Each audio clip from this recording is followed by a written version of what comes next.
products and services featured are independently chosen by editors. However, soaps.com may receive a commission on orders placed through its retail links, and the retailer may receive certain auditable data for accounting purposes. Jack and Diane arrive outside of society, kissing and eager to make up for their lost time.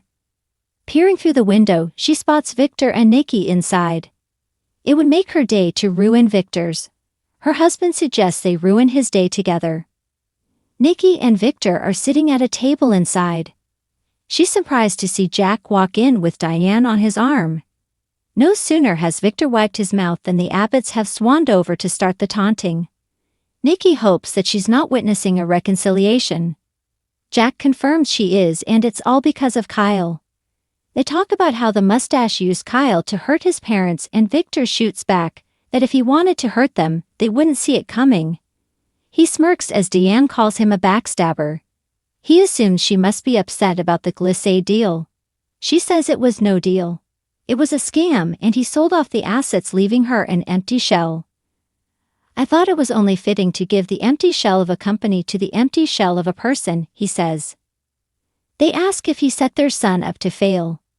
Victor says that's what his parents did to him. He claims he's many steps ahead of them. They bicker about the Abbott family being in turmoil, and the Newman says that failing seems to be a genetic trait. Jack claims his son will do great things now that he's away from Victor. The Newman suggests that Jack held his son down and crippled him. Jack and Diane cross the room and get a table. He assures his wife that Kyle will forgive them. The important thing is that they rescued him from Victor. Diane manages to smile as they realize that only a week ago, they never would have imagined spending Thanksgiving with their son. Jack thinks that this whole mess could be behind them by Christmas. Back across the room, Nikki cringes at how cozy Jack and Diane seem. Victor doesn't care about this, but she hates Jack being stuck with that woman. On her way out, Nikki stalks over to Jack and Diane for a moment to complain that she thought he'd come to his senses. After she's gone, Jack says Nikki doesn't like to be fooled, and their performance did that. As much as Diane enjoys getting one over of Nikki, she worries that they may have lost their son in their fight to keep him away from Victor. Once again, Jack assures her they will not lose their son. She gives a skeptical snort. He gets a text and explains that when he heard that Victor was selling off Glissade's assets, he bought it all up at pennies on the dollar. That means that Glissade is whole again. She thinks he's brilliant. Jack wasn't about to let Victor have the last laugh. They kiss. Kyle sits on a bench in the park and morosely recalls his fight with his parents over how they deceived him. He also remembers the offer of the co-CEO position that his mother made him to make amends. As he ponders that, Claire arrives. She tells him he doesn't need to pretend things are okay for her benefit. It seems like things are even tenser than yesterday. He explains that his mom dropped a bomb and offered to step aside and let him take her place at Jabot. Diane has claimed this is to make amends, but he's not sure if it's a sincere gesture of atonement or just another manipulation. Claire can't speak to his mom's motives, but she seems sincere to her and really seems to be hurt by all that's happened. Kyle still doesn't know if he can trust his parents.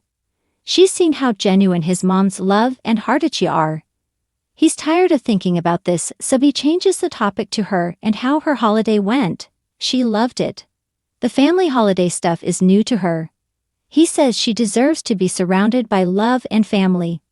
They kiss. Nikki and Victor drop by the Chancellor offices, where Esther is happy to greet them, even if she doesn't know what the company is called at this point. The new bosses assure her it will always be Chancellor.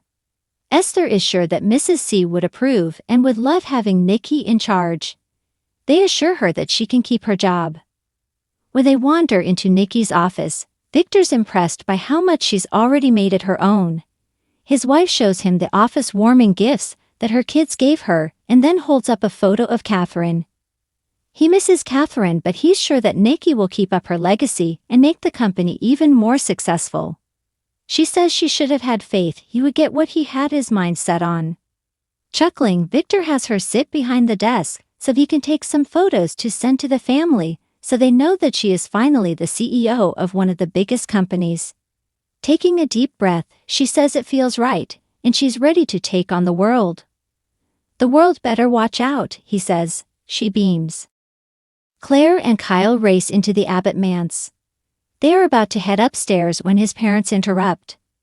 Diane asks her son if he has considered her proposal.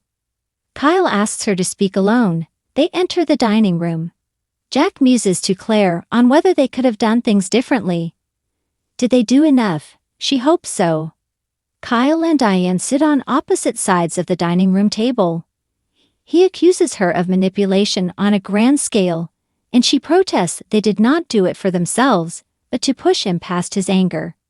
They thought he would wake up to how important they were to each other if he saw how heartbroken they were.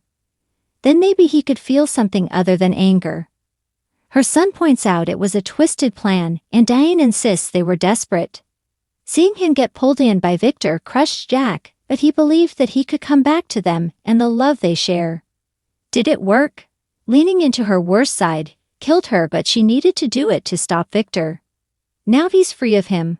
Her son points out she had to know there might be no coming back from her making him hate her again. Diane says she would give up anything to save him, even his loving her. Kyle and Diane return to the others. He says that he understands and accepts what they tried to do. He doesn't condone how reckless and manipulative they were, but he can see he gave them little choice. It's on him. He chose anger over love, and that was wrong. He'd like to put the hard feelings behind them, and would be honored to return to Jabot. Diane throws her arms around him and thanks him. Jack takes his son's hand and then hugs him. Summer and Phyllis are at Crimson Lights. Once Summer has handed her mother a bacon maple scone to cheer her up and fusses over her. Phyllis reminds her that she got a clean bill of health. It was a lot for her daughter to see her so still and quiet in the hospital. Phyllis assures her she won't be staying quiet. Her eyes narrow when Sharon walks in. She can't believe that she has the gall to show her face around town, and begins bellowing at her. Sharon immediately walks over to say they don't have to do this. Her old enemy is sure she'd love to forget that she's alive and well. She accuses her of pretending to care. Summer urges her mom to keep her distance. What are you gonna do? Kill me like you did Heather? Phyllis taunts Sharon. Accusing her of graduating from maniac to homicidal psychopath, she demands some answers. Droning, Sharon says she wishes she could tell her what happened. Immediately, Phyllis accuses her of painting herself the victim, but Sharon admits that she hurt her and her family. Summer and Phyllis would both like to see her take responsibility. Crossing to the condiment station, Phyllis follows and accuses her of manipulating people like Michael and Nick to make excuses for her. You tried to shut me up. I don't shut up, Phyllis says, telling her she's crossed the line. Summer tries to stop this again, but her mom continues, listing all the crimes she thinks Sharon has committed. Sharon is sorry and can understand it if she doesn't believe how much remorse she feels.